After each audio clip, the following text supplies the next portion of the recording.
Hi friends, welcome to MRT channel. இன்றைக்கி நம்ம என்ன பார்க்க போகிறோன்னா, ஒரு சூப்பரான சிக்கன் ரெசிபி தான் பார்க்க போகிறோம். எப்போவுமே ஒரே மாதிரி செஞ்சு போர் அடிக்குதா? இந்த சிக்கன் ரெசிபி ட்ரை பண்ணி பாருங்கள். கொஞ்சம் வித்தியாசமாக இருக்கும். மிளகு புதினாலாம் போட்டு. ஸோ இந்த சிக்கன் ரெசிபி சாம்பார் சாதம், ரசம், தேங்காய் பால் சாதம், அதுக்கப்புறம் சப்பாத்தி, பூரி, தோசை, இது எல்லாத்துக்குமே ரொம்ப நல்லாயிருக்கும். கண்டிப்பாக ட்ரை பண்ணி பாருங்கள். குழந்தைங்களுக்கு கண்டிப்பாக ரொம்ப பிடிக்கும். கொஞ்சம் வித்தியாசமாகவும் இருக்கும், செம்ம டேஸ்ட்டாக இருக்கும். அண்ட் தென் செய்யறதும் ரொம்ப ரொம்ப ஈஸி.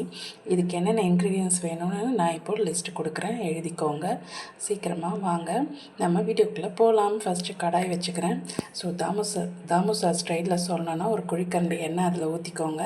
இப்போ அதில் ஒரு அரை டீஸ்பூன் சீரகம் நான் ஆட் பண்ணுறேன். லைட்டாக பொரியட்டும். பொரிஞ்ச உடனே 2 பெரிய வெங்காயம் பொடி பொடியாக நறுக்கி வச்சுருக்கேன், அதையும் ஆட் பண்ணிக்கலாம். அதுக்கப்புறம் 2 கொத்து கருவேப்பிலை, இது 2ஐயும் போட்டு ஃபஸ்ட்டு நல்லா வதக்கிக்கலாம். இப்போது நான் சின்ன வெங்காயம் ஆட் பண்ணிங்கன்னா ரொம்ப நல்லாயிருக்கும். எனக்கு இன்றைக்கி சின்ன வெங்காயம் கிடைக்கல, அதனால் நான் பெரிய வெங்காயம் ஆட் பண்ணியிருக்கேன். ஸோ இது கூடயே இந்த டிஷ்ஷுக்கு தேவையான உப்பும் நான் ஆட் பண்ணிடுறேன் இப்போயே. அதனால் நல்லா வெங்காயம் வதங்கி வரும், அதனால் உப்பு நான் இப்போயே ஆட் பண்ணிடுறேன். நான் என்னோடய எல்லா டிஷ்ஷுலேயும் கண்டிப்பாக கல் உப்பு தாங்க ஆட் பண்ணுவேன், சால்ட்டை விட. ஏன்னா அதுதான் உடம்புக்கு ரொம்ப நல்லது.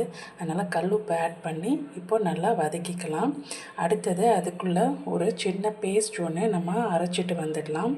அதுக்கு முன்னாடி இப்போது இதில் ஒரு கொத்து கைப்பிடி புதினா ஆட் பண்ணுறேன். இது செம்ம டேஸ்ட் கொடுக்குங்க இந்த டிஷ்ஷுக்கு. ஒரு பிரியாணி மாதிரி ஒரு நல்ல ஒரு அரோமா வரும். அதனால் கண்டிப்பாக நீங்கள் ஒரு கைப்பிடி புதினா ஆட் பண்ணுங்கள். உங்களோட சிக்கனோட டேஸ்ட்டே ரொம்ப நல்லாயிருக்கும் இந்த புதினா ஆட் பண்ணுறதுனால. இப்போ நல்லா வதக்கிக்கோங்க. அதுக்குள்ளே நம்ம மிக்சியில் ஒரு பேஸ்ட் அரைச்சிட்டு வந்துடலாம். அதுக்கு என்னென்ன தேவைன்னா, 2 நல்ல பெரிய தக்காளி, ஒரு கைப்பிடி பூண்டு, அதுக்கப்புறம் ஒரு துண்டு இஞ்சி, இது எல்லாத்தையும் நல்லா பேஸ்ட் பண்ணி இப்போ இதில் ஆட் பண்ண போகிறோம். ஏன் நான் இப்படி பேஸ்ட் பண்ணி போடுறேன்னா, ஃபஸ்ட்டு நல்லா கலர் வரும் இந்த டிஷ்ஷுக்கு. அதுக்கப்புறம் இந்த சில பேர் எடுத்து போட்டுருவாங்க இந்த தக்காளியெல்லாம், அந்த மாதிரி எந்த இதுவும் இல்லாமல் குழந்தைங்க எல்லாம் நல்லா விரும்பி சாப்பிடுவாங்க. அதுக்கப்புறம் நல்ல ஒரு தொக்கு மாதிரி இது நல்லா வரும். ஸோ எல்லாத்துக்கும் நமக்கு வச்சு சாப்பிட்றதுக்கு ரொம்ப நல்லாயிருக்கும். அந்த சிக்கனை கொஞ்சம் அதுக்கப்புறம் இந்த தொக்கோடு வச்சு இந்த சாம்பார் சாதம், தேங்காய் பால் சாதத்துக்கெலாம் வச்சு சாப்பிட்றதுக்கு ரொம்ப நல்லாயிருக்கும்.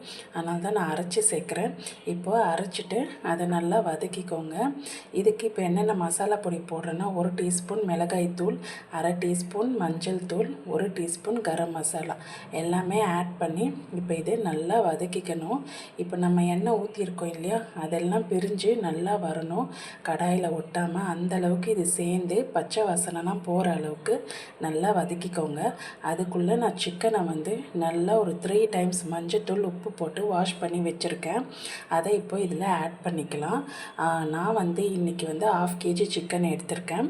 இந்த சிக்கனுக்கு நல்லா நீங்கள் வாஷ் பண்ணிக்கோங்க, அப்போ தான் அந்த வாசனைலாம் வராமல் இருக்கும்.